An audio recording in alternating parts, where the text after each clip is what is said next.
of February is World Cancer Day, and today we are here to create awareness on cancer, the ravaging effect of cancer on humans. And of course, we have people that are into cancer. For the first time in history of Nigeria, we are having Nigeria Cancer Society, Anambra State Chapter, and you're going to know all about it. If you are a cancer patient or you have a cancer patient, this is an opportunity for you to come closer and learn one or two things about cancer. And of course, people that can support you while you fight the battle of cancer. Of course, I'm not here alone. My colleague is here, Ajolo.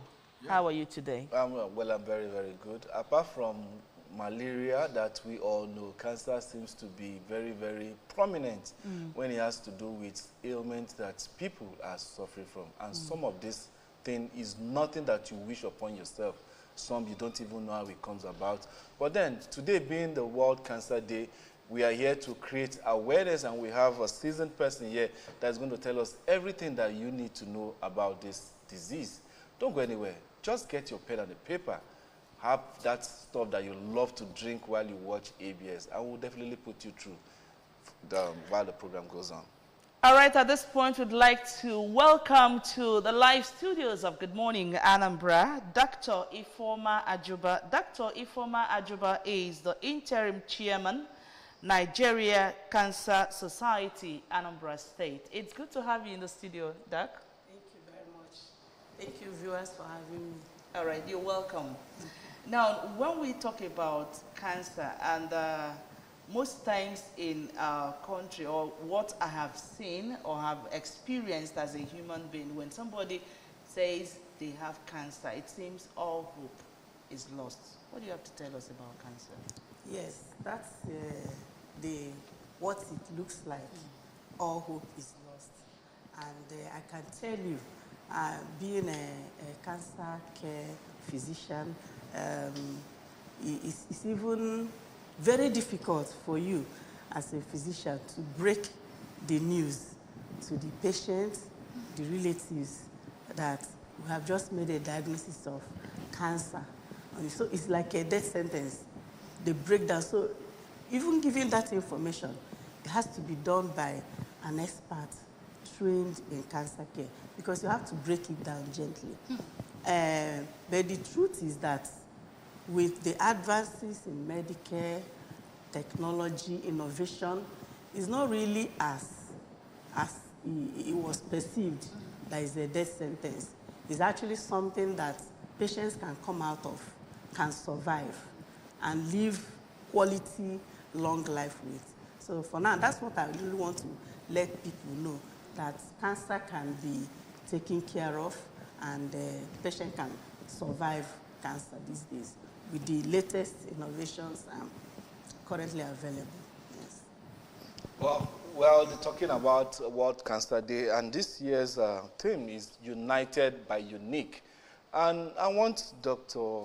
Ifeoma to tell us a little bit about this year's theme, talking about United by Unique.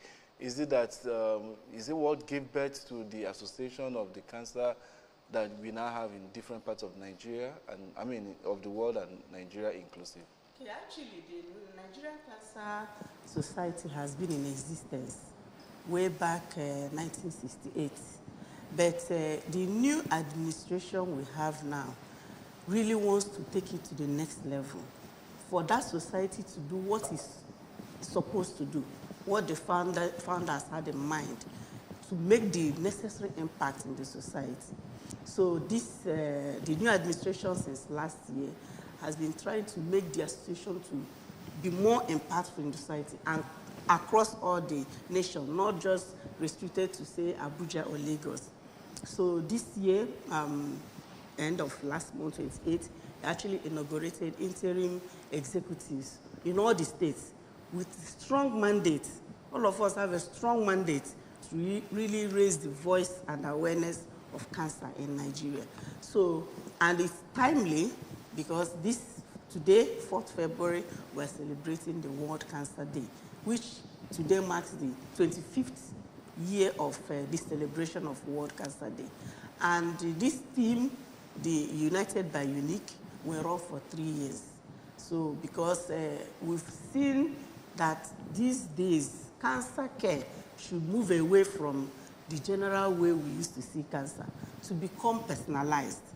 And then for us to realize more that we should be looking at the individual more than we are looking at the disease. Because most times you are focusing on the disease.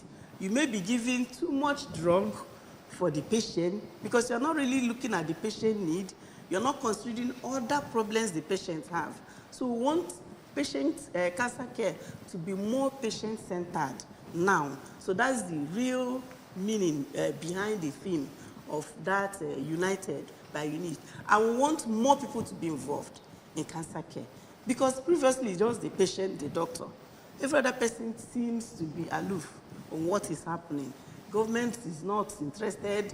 This, we want more people. Now, the more people you're talking about to be involved in cancer, is it in the area of research or is it in the area of caregiving? Comprehensive. Because one area lacking will affect the other. Comprehensive. Even in innovation, drug innovation, equipment innovation, diagnosis, people really, everybody should be talking about cancer. All right. Now there's something that I've anchored health program over the years, and there's this findings. I know a medical doctor from Enugu that complained what actually made her to form an NGO where he goes to schools to spread the news about cancer, being that most times patients come and present late. Now, you said cancer is not a death threat. I would want you to be elaborate this time to letting us understand when it is not late, because there's this thing about cancer patients that I've noticed. Sometimes they will tell you that the person has cancer and that they have removed the breast. Before you know it, they tell you that it has spread. And I'll be like, does it mean they didn't look well, or they didn't find, the findings wasn't okay before they removed one breast and all whatnot? So if you will be elaborate to let us know when it will be late or when it is not late, when, how many people you've been arrested over the years and that survived cancer? Thank you very much for the question. And it's actually the main challenge in cancer management, early diagnosis, early detection and diagnosis. Now, the truth is, let me go a bit deeper medically. In carcinogenesis, nobody actually knows when the cancer starts, okay? Because cancer is a genetic disease, meaning that one part of it is a cell in the body, be it blood cell, liver cell, whatever cell in the body gets, or rather gets damaged or gets that ability to be cancerous. But we know from the heat theory of behind carcinogenesis that even though he has that genetic marker, it may not become progressive to become cancer finally, unless maybe heat. That's what that heat theory, HIT, unless maybe heat by another factor that will cause it to progress. Let's say infection, radiation, or whatever. So nobody actually knows. And because of that, that's why it's advocated that people go for regular check, regular screening. Now, by God's grace, there are medical innovations to actually screen, to see if we can have sign, even before it manifests in the person. Like you have the screening for pap smear, for cervical cancer. You have the mammography and the genetic assay, HER2 for breast.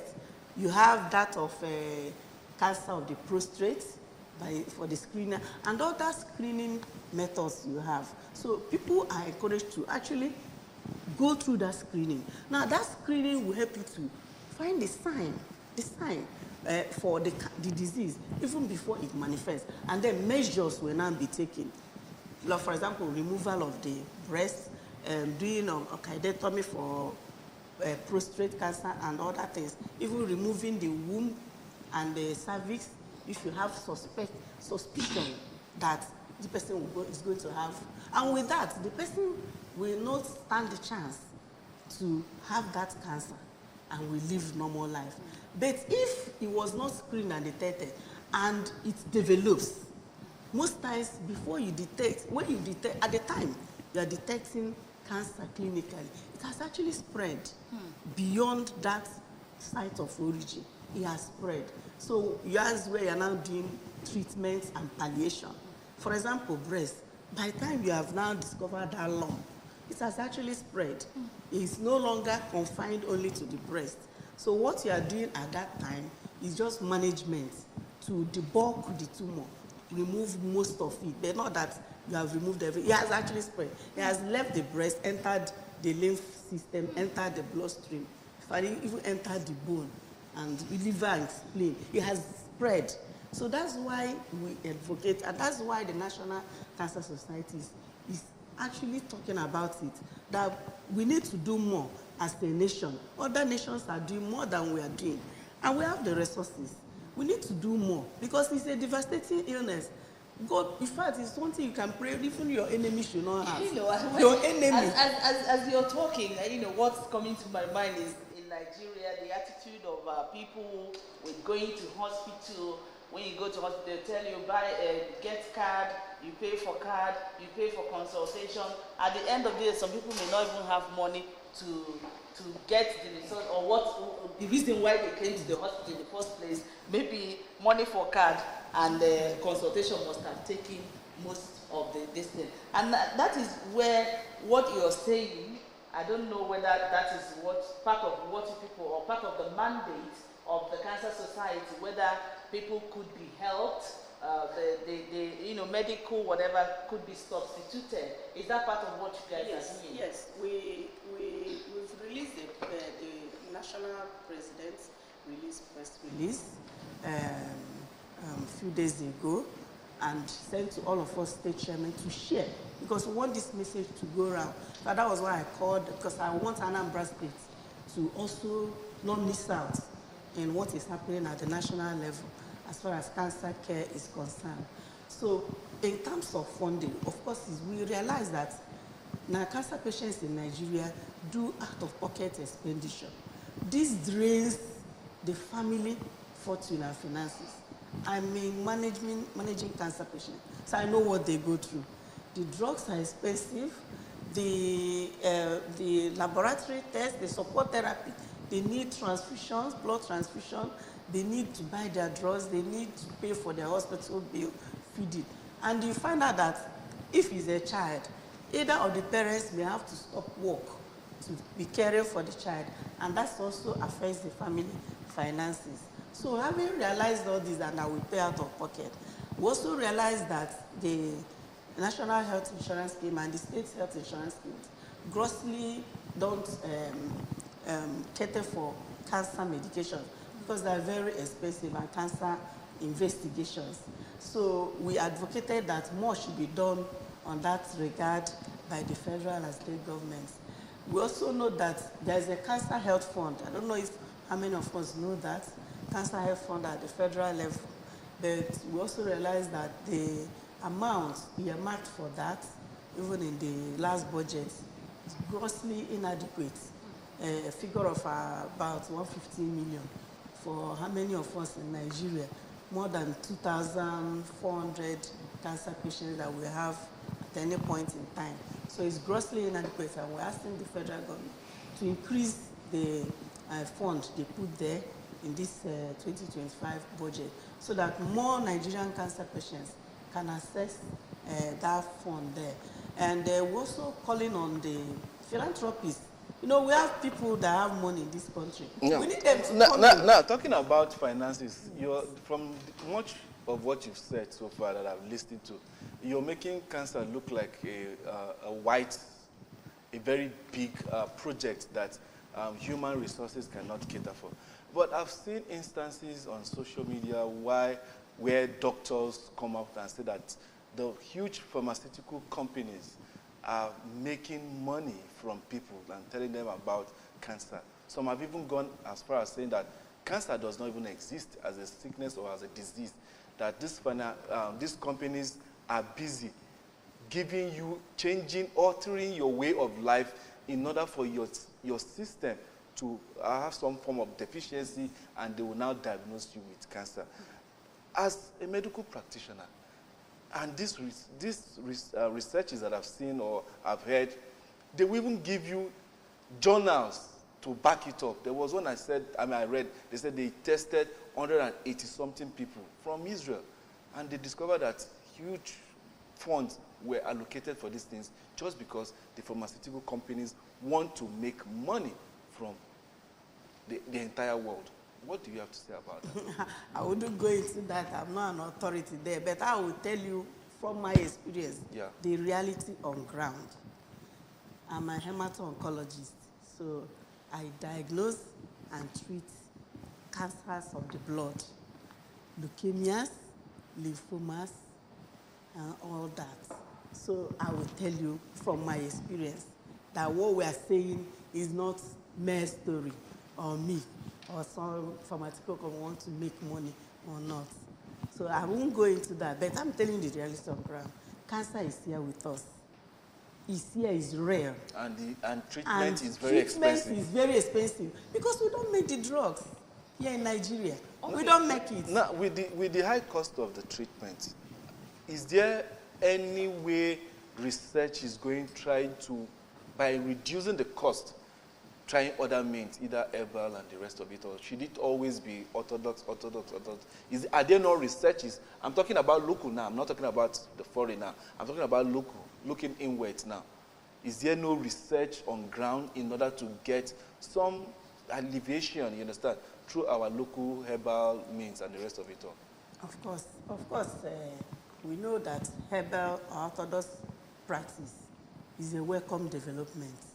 Research is still ongoing there. But you know, we, the physicians, end users, we're the end users of these drugs produced either by the mainstream pharmaceutical companies or herbal. But we also do evidence-based practice.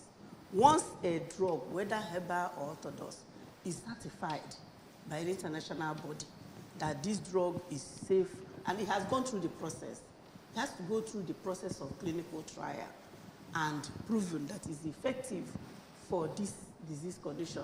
Who are we? What we want is our patients to really come out of their disease. If any drug that is effective, we will take it. Who sits at the helm of the clinical? Who sits? The board that... No, the pharmacist or the herbalist, they make their drug. When you are done... Who gives the clinical approval? You have a clinical trial society. Done in Nigeria? Yes, we have. Okay. So you approach them with your drug, with your proposal, okay? They will start the trial. They will even try it on animals first before it goes to the phase 1, phase 2. And then once it gets to phase 3, that's when we come in.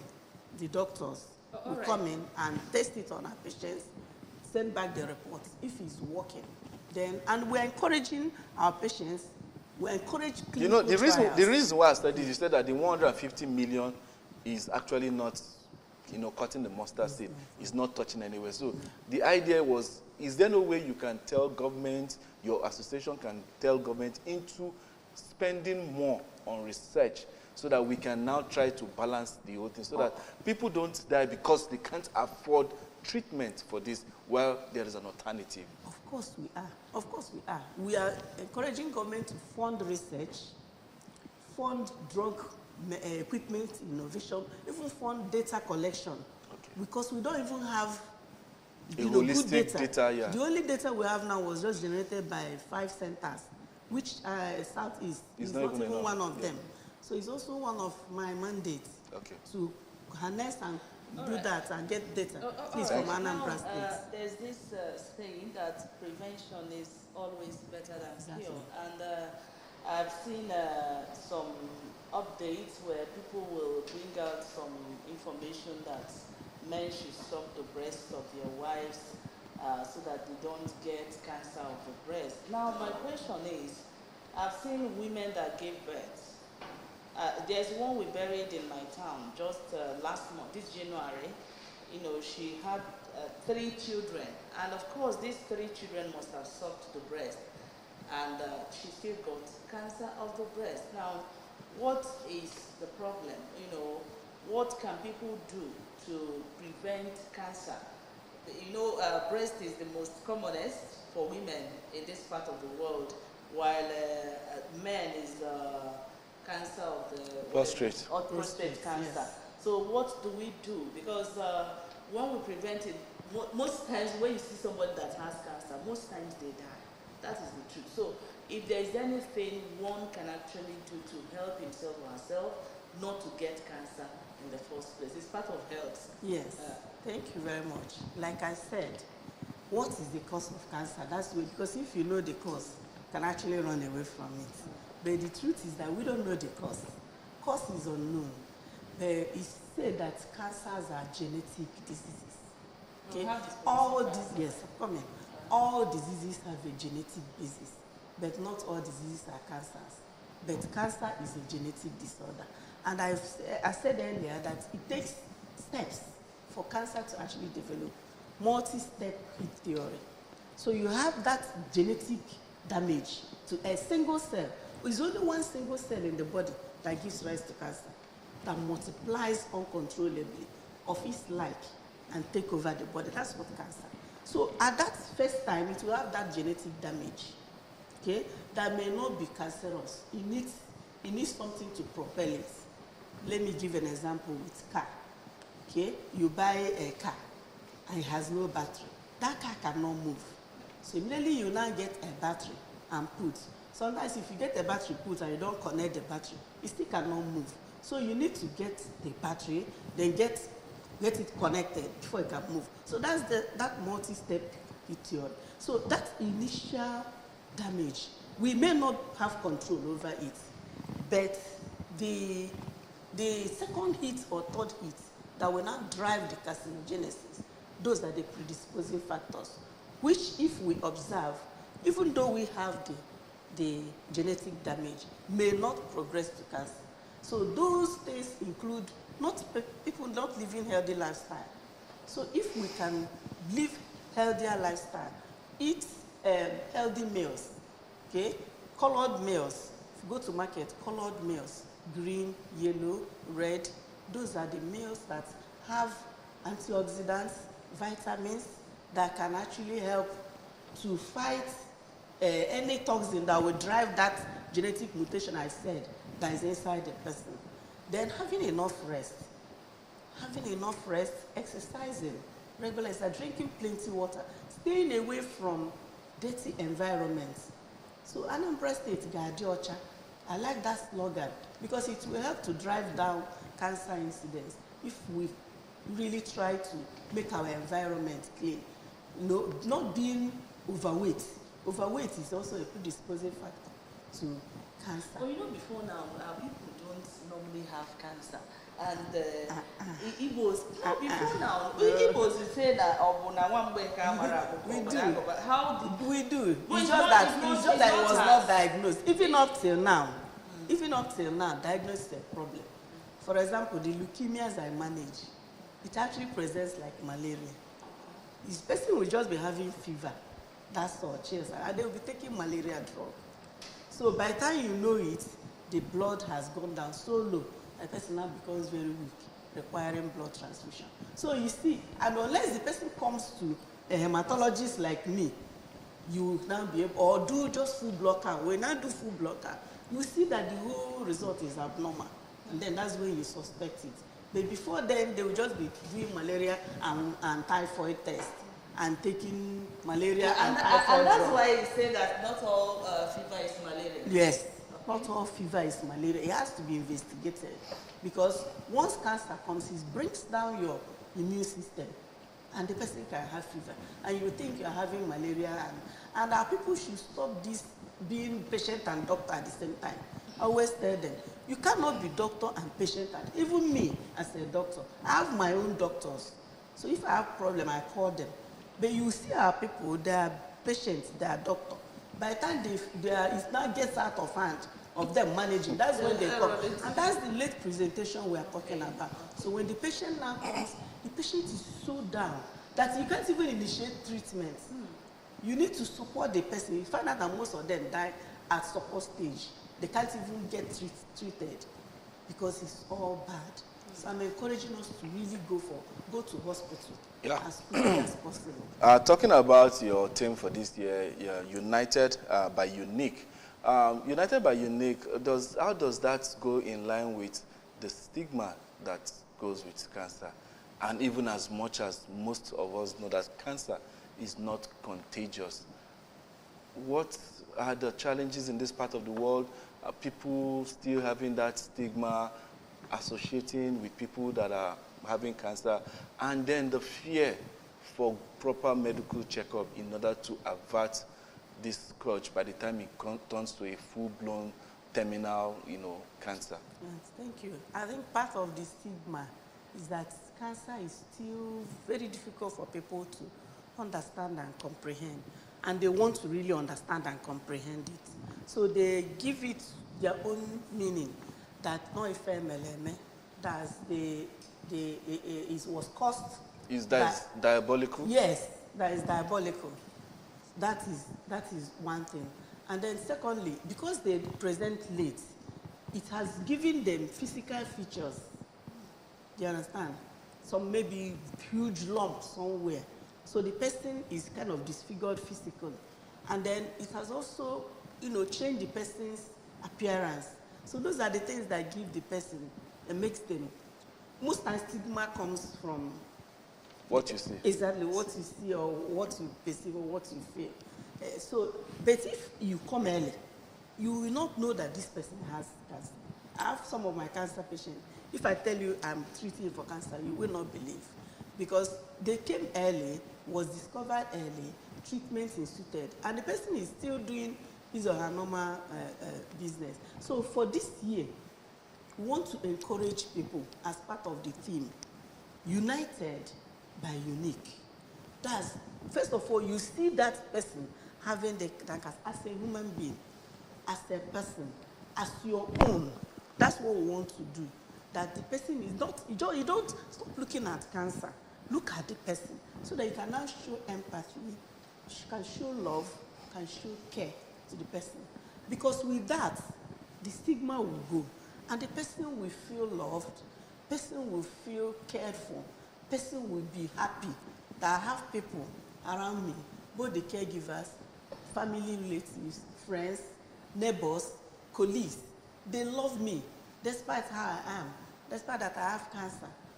Some of the cancer drugs will pull off the person's hair. Person will go bald. So even then, it's part of, before you start treatment, you tell them, this drug I'm going to give you, take off all your hair. If it's a woman, say, can you manage with being born? Of course, most of them will say no. We tell you, okay, start wearing wig. Go and buy wig now. And exactly that's what happens. Once you start your treatment, the whole hair is off. Even the eyebrow is off. So, and then, people will see the person, and instead of just look away from that disease, and look at the person, that this person is actually a human being, is my friend, is my neighbor, and you show love, show care, show understanding. Help the person in any way you can. That's what, because that will help our patient to recover quickly. Most of them die from depression, feel worthless, feel that their own has Because ended. I was about coming to that, because sometimes cancer might not actually kill you, but then it could be the stigmatization that goes with it. And then, how then, with your experience managing cancer patients, how then do you break that barrier of cultural beliefs and cultural differences? Because because in some parts of the world, you understand, just like you talked about no diabetes, diabolical. Then how do you try to narrow it down that you don't need to go to prayer houses? Nobody's, denying the fact that God works in his mysterious ways. But how then do you bring about this cultural and religious beliefs into it, that seek medical attention first, rather than sleeping in churches, rather than sleeping in prayer houses, rather than even going to how do they even call it, shrine and the rest of it also? How do you, narrow down that so that people get to know their stance and don't make errors in judgment in searching for a cure? Thank you. It will take a lot of awareness and advocacy to accomplish that, especially at the But do you have such challenges? Yeah, of course. I will give you a story. I have a patient I'm managing currently, 11-year-old for acute leukemia. And right in the hospital, the parents invited the AFA to come and do incision, scarification marks, and they rubbed the... In the hospital? Yes, and rubbed herbs. So when I came for ward round, I saw those herbs. No, I saw black herbs all over her body. And I'm like, Madam, what is this thing on this child? He said, it's just a leaf they rubbed. I said, no, please, remove those leaves because I will not attend to her if you don't remove it, so that I will know what I'm seeing. The next evening, the leaves were still there, and now insisted that it must be removed in my presence. So it could not be removed. That was now, I was like, what kind of leaf is this that could not be rubbed off from your skin? Then that was when I now saw one of the incisions. And I was like, you used resin and did incisions, several incisions on the child. So with that herb, it now stuck on the skin. So it could not be removed. And I'm like, hey, madam, even in the hospital, you are doing this. You brought it. He said, no, I didn't bring anybody. I'm the one that did it myself. I said, number one, since I've been managing that, did you have ever seen me use injection on this child on the body? If you write it on the folder, no IM drugs. You don't even shook them on the skin because the disease makes them bleed easily. They can bleed easily. So you don't shook. Any drug we're giving is through the vein. We put up a cannula, inserting the drug through the vein, or give the child to swallow. And you did it. So, and I was when I started knowing their belief, even though I have an idea, but you don't delve in too much, that they think is something that is done and everything. So our people have that very strong belief. Our people are too religious to a fault, and they mix things up. They have that strong belief that anything bad happening to you is actually influenced by bad spirits. So you need to ward off that bad spirit, not with these drugs doctors give you, but through kind of from herbal concussion. So it needs education and their life. So by the time I talked to her, even on the danger of that incision she did, and everything, that she began to understand. I told her you can pray quietly to God.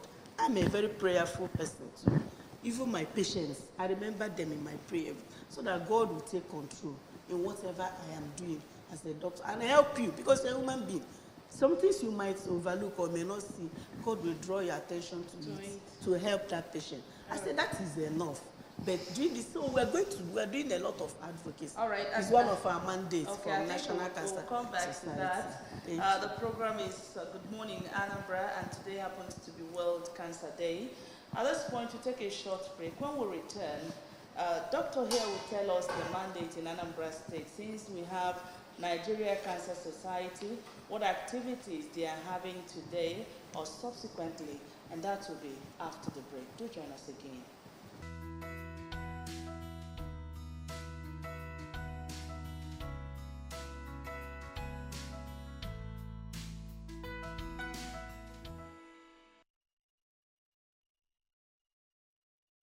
Glad to have you back. Well, we're talking about World Cancer Day 2025, and the theme for this year is unique, united by unique. And then we still have Dr. Ifoma here in the studio that is taking us around the efforts, government, individuals, and even patients, how they are grappling with the ailment, and then the light that we are expecting at the end of the tunnel.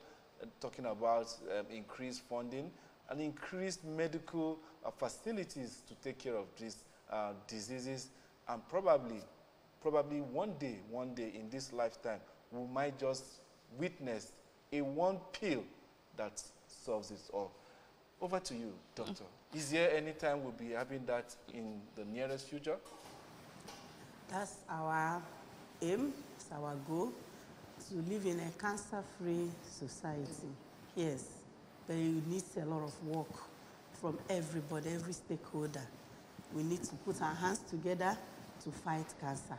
That's the theme. We are to be united in this fight against cancer and give hope to people that are suffering from cancer. There's a platform now created for cancer survivors under the Nigerian Cancer Society. So this platform is that is very, yes, very interesting. Yes. Cancer survivors. Cancer survivors, wow. Coalition of Cancer Survivors, cancer champions. Yeah. So there are even people that are currently suffering from cancer and those that have survived come under that, and people that are their benefactors and friends. So we need them to tell their story because it's part of the mandate. We are going to giving hope. Yes, gather stories of how their cancer journey. And we are sending it to the international body, the Union for International Cancer Control, which is currently headed by a Nigerian, Her Excellency Zainab Bagudu. So we are sending it so that that story will compile it and we share. It will help to give people hope. You learn and unlearn from them, their experience. So we hope to have a cancer-free society. All right. Now, as the interim chairman of Nigerian Cancer Society, Anambra State chapter, you will tell us what you're doing currently, and of course, if you have any activity for the World Cancer Day, let our people know. If there are going to be tests for people that need to be tested, you let us know on the program now. Thank you. I have to give a brief background. All right. Like I said, these state chapters were inaugurated recently by the new national president, Professor Wonisi, and that was on 28th January. And somehow my name got to them, and they asked me if you can really champion it. And I quickly accepted because I'm passionate for cancer patients. That's what I do best, cancer and managing cancer patients. So I accepted quickly because I want to be part of history, part of those that are going to change the narrative. Yes, and we have a mandate. My job is very simple, to really sensitize Anambrarians and that this new national wave to fight cancer, Anambra State will be part of it. And also to now get everybody involved and also form a new executive that I will send to the national. By 25th August, I'm supposed to conclude my task of that. So for this year, that's why I said, let me start my work because I just got my letter that you have been appointed because I requested for that letter to be sure. So I'm starting off with this. And after that, my secretary and I told her that we have to now go all out to meet relevant stakeholders. Media is part of it too. We're going to be coming here regularly because this platform will be our greatest channel to reach people.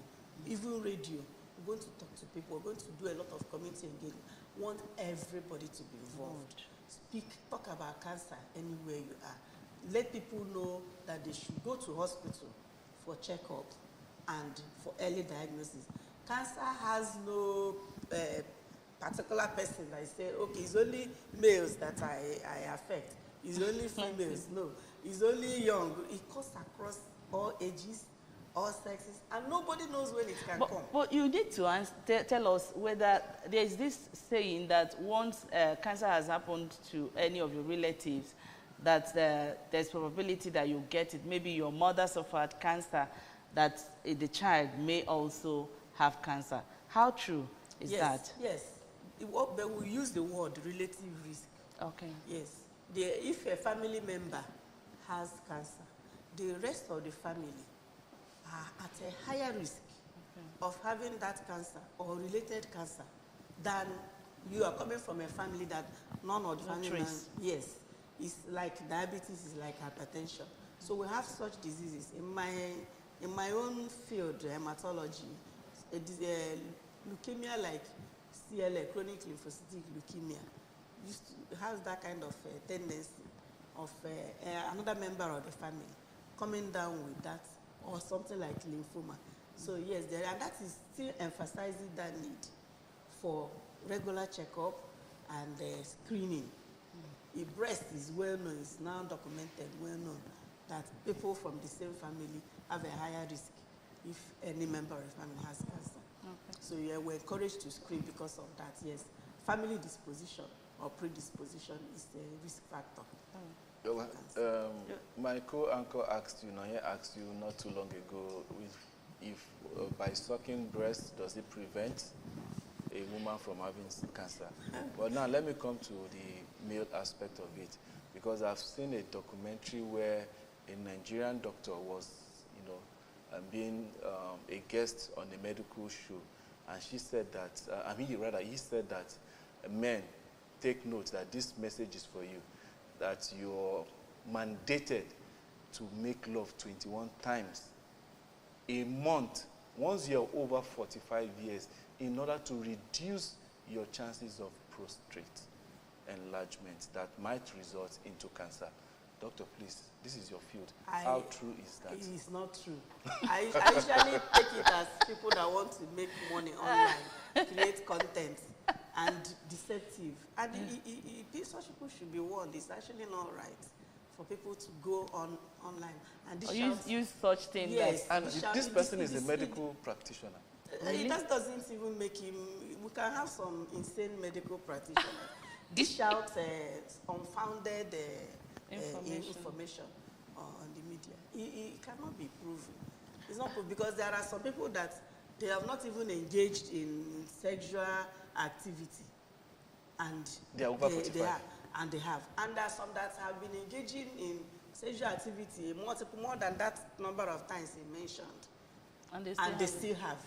So it's not proven at all. All right, go ahead and let us know what you have for us today. So we're having this, and after that we're going to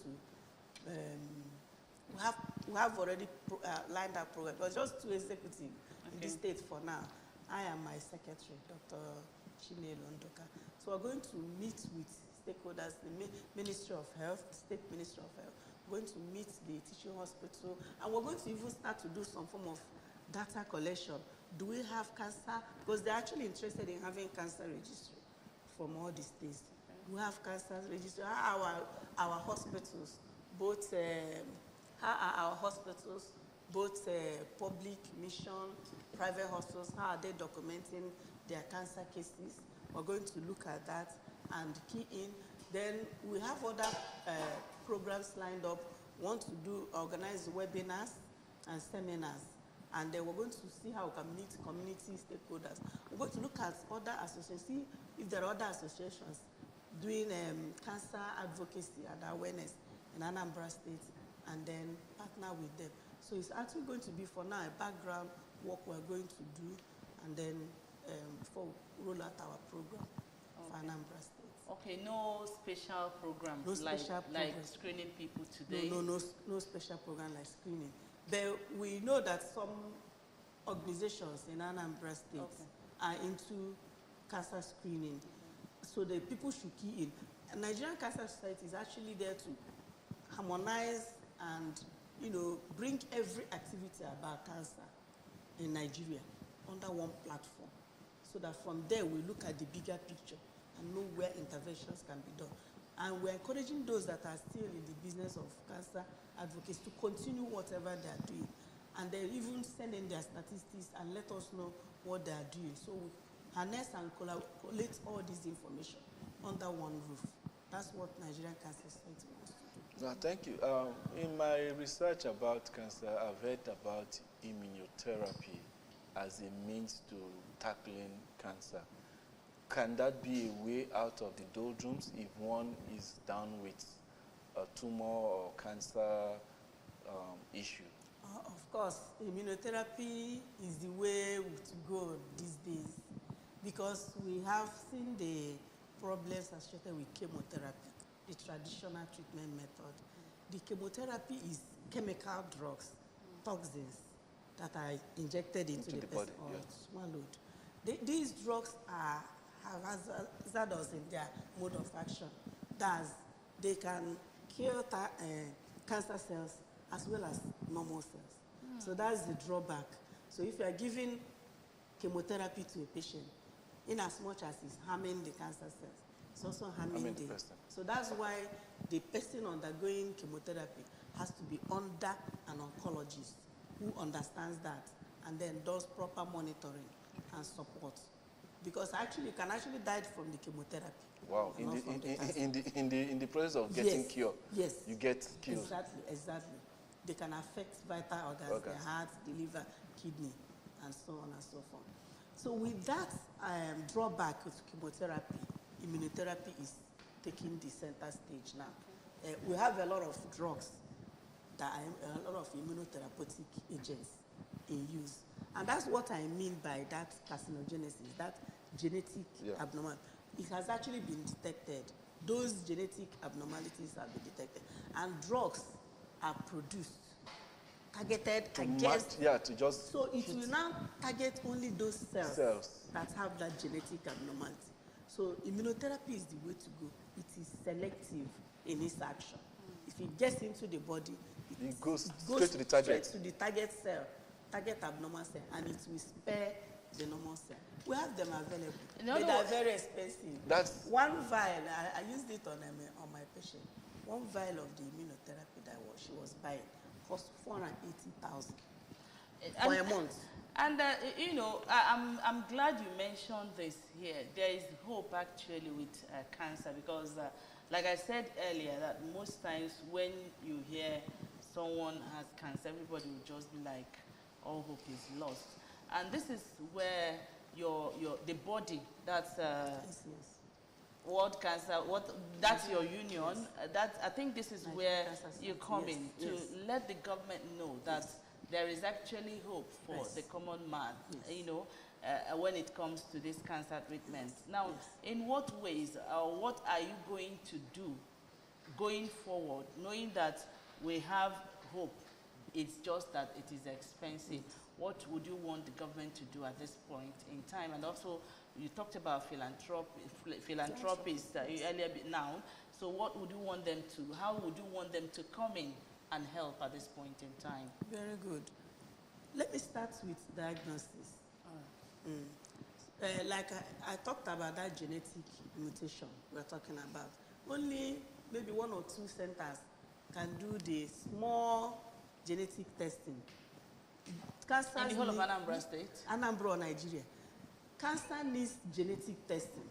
So you find out that you have to maybe fly the sample outside the country for you to do genetic testing. And you know, without genetic testing, you cannot give immunotherapy. There are other diagnostic tests we need. PET scan, MRI, all those things, big testings we need to diagnose our patients. We don't have it. For example, in acute leukemia, I just use my microscope and I see the cancer. And I'll be like, child, I need to do immunotherapy and immunodiagnostics on these cancer cells to know their genetic type. But I could not, because it will require blood to draw the blood and then use it on the machine. There is no way I can do it. We don't have flow cytometry.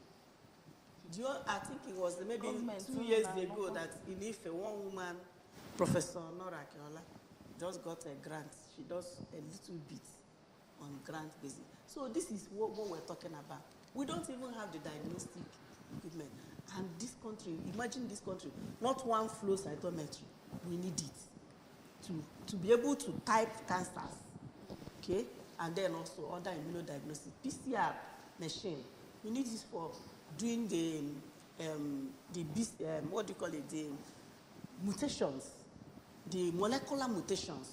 We don't even do remission assessments, molecular remission assessment. And these things are very important. That's the where the whole world is.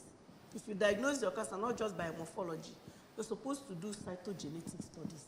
You're supposed to look at, collect the person's blood, look at the whole DNA of this person, and see where that genetic abnormality I was talking about. And no wonder we don't have it. No wonder most people die once diagnosed with cancer because of what you're explaining. Because now. Each cancer is actually different from one person to the other. Somebody may have people may have acute leukemia, but they are really different in terms of behavior of that particular malignant cell.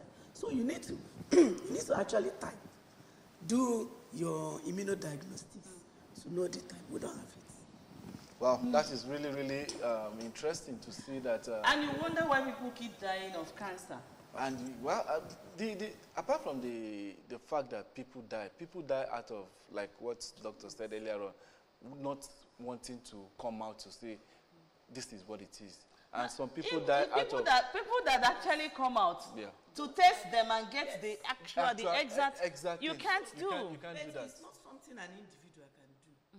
We need either big multinationals, the government, state and federal, to set up cancer diagnostic centers.